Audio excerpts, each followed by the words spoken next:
తెలంగాణ, ఆంధ్రప్రదేశ్ దేశంలో ఏ సమస్య మీద జరగనటువంటి చర్చ, మరీ ముఖ్యంగా తెలంగాణలో అసలు ఏ సమస్యలు కూడా లేకుండా చాలా బంగారు తెలంగాణ సాకారం అయిపోయినట్టుంది. అసలు ఏ సమస్య కూడా తెలంగాణలో ఉన్నట్లేదు.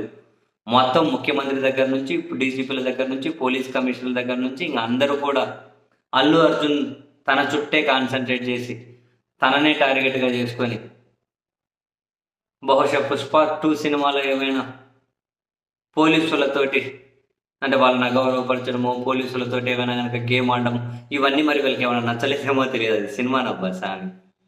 అది సినిమా. అండ్ దాని మీద ఆయన ఉన్నారు కదా ఒకరు, ఏం పేరు ఆయన పేరు? తీన్మార్ మల్లన్ననా?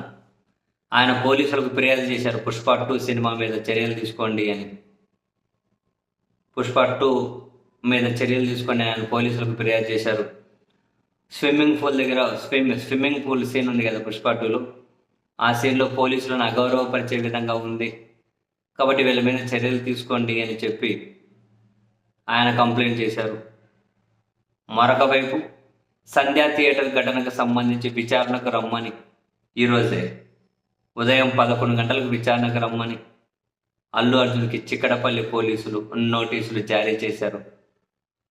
సో సీఎం గారు అసెంబ్లీలో మాట్లాడటం, దాని మీద అల్లు అర్జున్ మీడియా సమావేశం పెట్టి క్లారిటీ ఇవ్వడం, ఆ తర్వాత పోలీస్ కమిషనర్ దగ్గర నుంచి మిగిలిన పోలీసు వాళ్ళు మీడియా సమావేశాలు పెట్టడం, ఇప్పుడు మళ్ళీ చిక్కడపల్లి పోలీసులు విచారణకు రండి అని చెప్పి నోటీసులు ఇవ్వడం.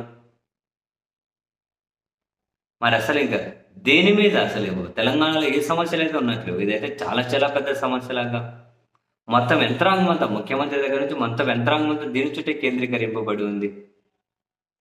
ఎలాగైనా మనమే పై చేసి సాధించాలి, ఎలాగైనా మనమే గెలవాలి, అటువంటి మైండ్ సెట్ తోటి పోతూ ఉన్నట్లయితే నాకు ఈ ప్రభుత్వం ప్రతి దగ్గర అదే మైండ్ సెట్ కనిపిస్తూ ఉంది. సరేలేండి, ఫైనల్గా అల్టిమేట్గా ఏం జరుగుతుందో చూద్దాం. అండ్ కింది కోర్టులో ఆయన బెయిల్కి వెళ్ళాలి.